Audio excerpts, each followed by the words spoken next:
C'est une victoire très nette, mais c'est surtout un grand retour. La socialiste Michelle Bachelet a été élue présidente du Chili dimanche, une fonction qu'elle avait déjà occupée de 2006 à 2010. Elle était ainsi devenue la première femme à la tête d'un pays sud-américain. Pour ce nouveau mandat, elle a promis de lutter contre les inégalités en refondant le système éducatif et en améliorant les services publics. Nouvel épisode de la crise politique ukrainienne. Le parti au pouvoir demande au Premier ministre de remanier en profondeur le gouvernement. Un gouvernement confronté à des manifestations pro-européennes massives depuis que le président a refusé de signer un accord d'association avec l'Union européenne. L'opposition maintient la pression dans la rue alors que Viktor Yanukovych doit se rendre en Russie mardi. La viande de cheval à nouveau sur le devant de la scène. Les gendarmes ont lancé tôt lundi matin une vaste opération dans 11 départements.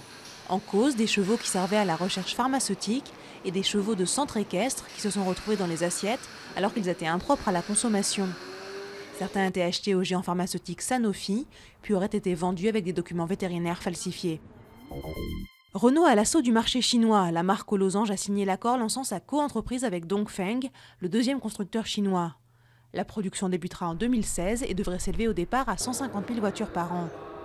La signature de cet accord intervient au moment où PSA vient d'annoncer être en discussion avec Dongfeng, qui pourrait entrer à son capital.